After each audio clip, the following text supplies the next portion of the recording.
Doctor, compañeros espectadores, un saludo. El día de hoy vamos a hablar acerca de las providencias.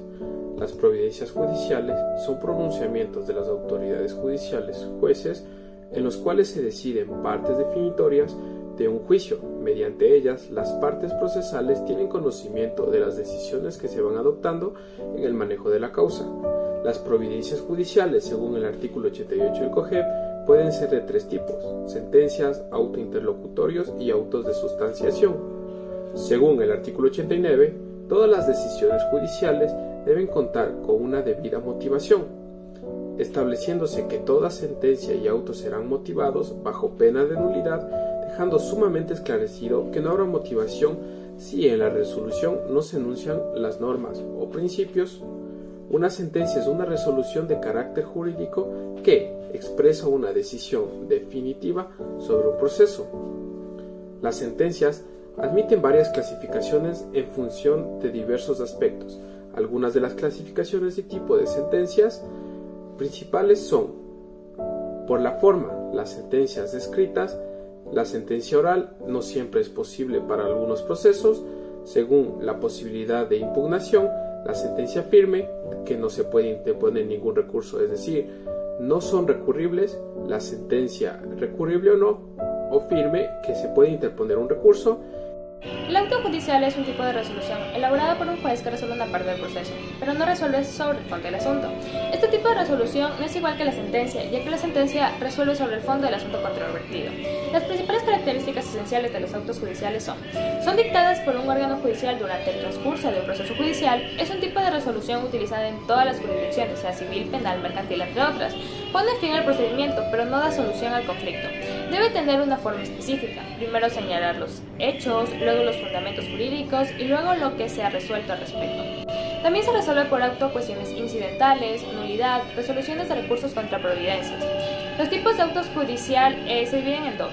El primero sería auto interlocutorios. Estos son los que resuelven sobre cuestiones formales que no están correctas para las exigencias legales relativas al proceso judicial. Sin embargo, puede llegar a afectar al funcionamiento normal del proceso, ya que si no son subsanados pueden no llegar a resolver el juez sobre el fondo. Y los autos de sustentación, que son aquellos que dan impulso procesal al caso para que siga su tramitación. Es importante tener en cuenta que la ley indica que los autos se utilizan para decidir sobre recursos, cuestiones incidentales y presupuestos procesales, como ya se mencionó anteriormente. Motivación. Tanto la sentencia como los autos tendrán dentro de su contenido la motivación, que permitirá apreciar el alcance de estas providencias judiciales. ¿Pero qué es la motivación y cómo surgió? La doctora Carla Espinosa manifiesta que históricamente en el sistema romano existía la motivación como mecanismo de control de la arbitrariedad. Posteriormente en Inglaterra, esto sería considerado como un reconocimiento de igualdad. Pero es a partir de la Revolución Francesa que el peso contextual de la motivación como expresión de los fundamentos de la decisión judicial comienza a ser obligatoria. Actualmente, motivar significa explicar la razón de decisión. Esto es justificar, argumentar, razonar lo que se resuelve, enunciar no solo las normas legales, sino detallar las razones, los hechos, la interpretación, la creación del derecho que fundamenten el fallo. Nuestro Código Orgánico General de Procesos, en su artículo 89, sostiene que todos los autos y todas las sentencias sean motivados bajo pena de nulidad.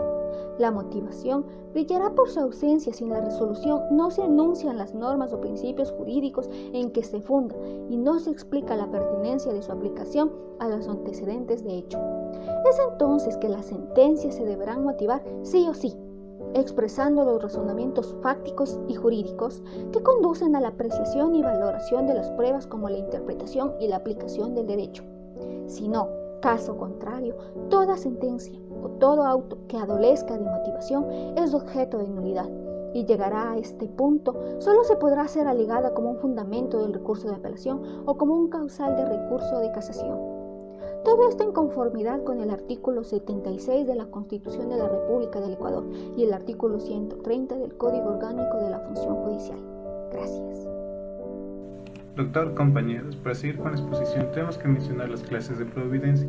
El artículo 88 del COGEP nos menciona que son tres: las sentencias, los autos interlocutorios y los autos de sustentación. Muy bien, el artículo 90 nos menciona el contenido de una sentencia y siempre una sentencia al final en toda materia de derecho mencionará que será haciendo justicia en nombre del pueblo soberano del Ecuador y por autoridad de la Constitución y de las leyes de la República. Muy bien, en materia civil tenemos que los tipos de sentencias son dos: las declarativas, cuando se estiman o no las peticiones de las partes, y las determinativas, aquellas que crean o modifican una situación, por ejemplo, un divorcio. Ahora, un auto interlocutorio. Un auto interlocutorio es una resolución que decide el fondo sobre incidentes o cuestiones previas y que fundamentalmente tienen fuerza de sentencia, por cuanto definen una situación jurídica determinada. Ahora, tenemos los tipos de autos interlocutorios. Para iniciar tenemos uno simple, que son una resolución judicial fundamentalmente no afecta al principal de un proceso. Como ejemplos de esto tenemos autos de rechazo, de demanda, uno inicial, uno de cierre, uno de plazo probatorio y uno de concesión o tratados. Ahora, como ejemplo de esto podemos mencionar que también tenemos el otro tipo de interlocutores, que son los definitivos. Y estos son una resolución judicial que tiene fuerza de sentencia y por cuanto excepcionalmente deciden o definen una situación jurídica determinada. Y de estos ejemplos tenemos un auto de reposición de obrados, un auto que declara contencioso un proceso. Y para diferenciar estos dos tipos de autos interlocutorios tenemos que los simples no suspenden la competencia, en cambio los definitivos no permiten esta competencia. Los simples permiten recursos de reposición, mientras los definitivos no es revocable pero sí apelable. Y finalmente los simples no permiten recurso de nulidad, mediante los definitivos permiten recurso de nulidad. Ahora, un auto de sustentación son las providencias de mero trámite para el proceso de una causa. Judicialmente tiene la finalidad del impulso procesal y esto se traduce en actuaciones jurisdiccionales para facilitar el trámite de la actuación judicial. Por ejemplo, reconocer personería para actuar y ordenar la petición de compulsas, emisión de copias, emisión a otro despacho judicial. Los autos de sustentación son de competencia inmediata y contra ellos no procede ningún recurso, pues su naturaleza jurídica no lo permite. Muchas gracias, doctor.